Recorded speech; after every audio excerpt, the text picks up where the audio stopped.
In the early 2000s, there was one single object that completely united humanity. It wasn't the internet. It wasn't world peace. It was a little plastic brick that could survive a drop from a 3-story building, play a pixelated game of Snake, and hold a charge for approximately 4 business weeks. The Nokia 3310.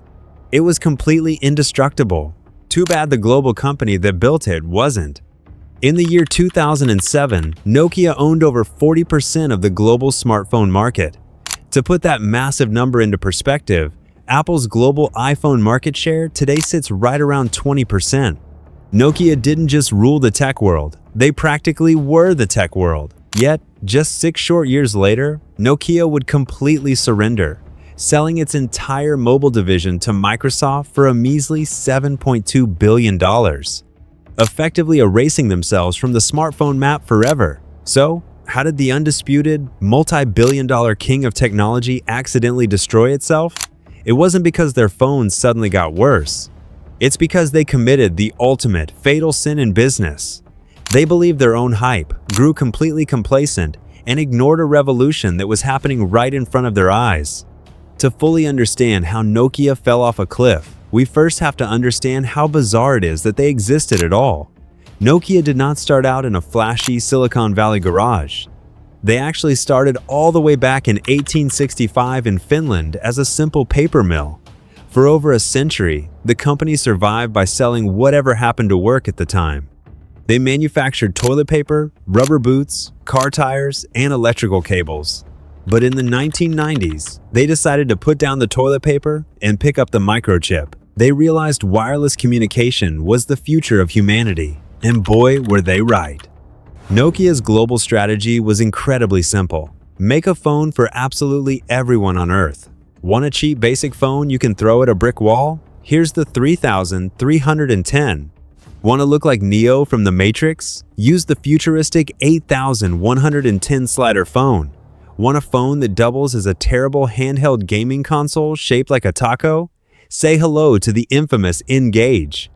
By the mid-2000s, Nokia was making so much money that their corporate revenue was literally larger than the entire GDP of Finland. They were completely untouchable. Nobody on the planet could beat them at manufacturing hardware. And that was their very first fatal mistake. They completely forgot that a phone is eventually going to be more than just plastic, circuits, and physical buttons. The 9th of January 2007. Steve Jobs walks onto a stage in San Francisco and pulls a smooth piece of glass out of his jeans pocket, the original iPhone. It had absolutely no physical keyboard. It was just a giant screen that responded dynamically to the touch of your fingers. Now, you'd think the executives over in Finland immediately panicked, right? You'd think they ordered emergency pizzas and pulled an all-nighter to figure out a counterattack. Nope. They actually laughed. Nokia's top engineers tore the iPhone apart in their research labs. Their official conclusion? The iPhone was a complete piece of junk. They pointed out that it had terrible call quality, dropped signals constantly, didn't run on fast 3G networks, and cost an absurd $500. Plus, who in their right mind would want a touchscreen covered in greasy fingerprints when you could have a beautiful, tactile, plastic keyboard?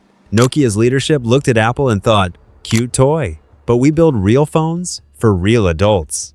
What they completely failed to realize was that the iPhone wasn't actually a phone. It was a pocket-sized computer that just happened to make phone calls. Apple's secret weapon wasn't their hardware, it was their software. iOS was smooth, intuitive, and backed by a brilliant app store that allowed external developers to build infinite features. Nokia, on the other hand, was running an ancient, clunky operating system called Symbian. If you ever used an old Symbian phone, you know that trying to do something simple like changing your ringtone felt like trying to file your taxes. It was ancient, it was incredibly buggy, and it was held together by digital duct tape. Nokia knew Symbian was aging, but instead of starting fresh with a brand new system, they kept trying to patch up the old one to save money. They essentially brought a pocket knife to a laser fight. And the laser was waking up. By 2008 and 2009, the terrifying reality started to sink in. Apple was eating their lunch. Worse, a little company called Google had just released an open-source operating system called Android, and every other major phone manufacturer on Earth, Samsung, HTC, LG, was jumping on board. Nokia's mid-level engineers saw the massive iceberg ahead. They knew Symbian could not compete. But Nokia had a massive internal problem that no one talked about: a corporate culture of pure, unadulterated fear. Researchers who conducted interviews with dozens of Nokia executives years later found that mid-level managers were absolutely terrified of giving bad news to the top bosses. If an honest engineer told a VP that their new touchscreen software was lagging and completely unusable, they wouldn't get a medal for saving the company. Instead, they'd get demoted or replaced by someone else who promised a miracle. So, what did the managers do to protect their jobs? They lied. "Everything is great, boss. The new software is flying." Apple? Who? Never heard of her. The top executives were living in a completely fake reality, insulated entirely by yes men, while their actual product was sinking like the Titanic. By the time they finally realized they needed a radical change, it was 2010. They were already years behind the competition. They desperately needed a savior to turn the ship around. Instead, they got Stephen Elop. In late 2010, Nokia hired Stephen Elop as their brand new CEO. He was the first non-Finnish person to ever run the company. His previous job? He was a high-ranking executive at Microsoft. Keep that specific detail in your back pocket, because the story gets incredibly spicy right here. Elop took one look at Nokia's internal numbers and realized the entire house was on fire. In 2011, he sent an infamous memo to all employees that became legendary in business history as the Burning Platform Memo. He wrote, "We are standing on a burning platform, and we have more than one explosion triggering a raging fire around us." He basically told his own staff that their products were terrible and they were losing. While his assessment was accurate, it completely destroyed internal employee morale. But it was his very next strategic move that sealed Nokia's fate forever. Nokia needed a modern operating system immediately. They had two distinct choices. Choice A was to swallow their pride and adopt Google's Android, which was already wildly successful and free to use. Choice B was to partner with Elop's old buddies at Microsoft and use Windows Phone, an unproven, clunky software with 0% market share. They chose Choice B. Nokia signed an exclusive, restrictive deal with Microsoft. It turned out to be a total, unmitigated disaster. Consumers simply did not want Windows phones. App developers completely refused to waste time making apps for it. If you bought a Nokia Lumia back then, you couldn't even download basic apps like Instagram or YouTube.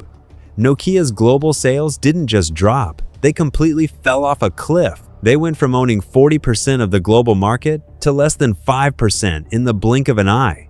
On the 3rd of September 2013, the inevitable finally happened. Nokia surrendered. They sold their entire phone business to Microsoft. The company that literally invented the modern mobile industry was officially out of the mobile industry. During the press conference announcing the devastating sale, Nokia's final CEO allegedly ended his speech with a heartbreaking line that went viral across the entire business world. "We didn't do anything wrong, but somehow we lost." But the painful truth is, they did do something wrong. They arrogantly assumed that what made them successful in the past would automatically keep them successful in the future. They focused so hard on building the perfect, unbreakable physical hardware that they completely missed the moment the entire world shifted over to software. Today, Nokia still exists, making millions of dollars building back-end 5G cellular network towers and infrastructure. They are highly profitable, but the consumer magic is gone forever. The average person will likely never hold a Nokia device in their hand ever again. It turns out, absolutely nothing is truly indestructible. Not even the giant company that built the legendary 3310. If you enjoyed this breakdown of how a massive tech giant accidentally destroyed itself, make sure to click on our video about the downfall of BlackBerry right here on the screen. Hit that subscribe button for more business history deep dives, and let me know down in the comments section, what was your very first cell phone? See you in the next video.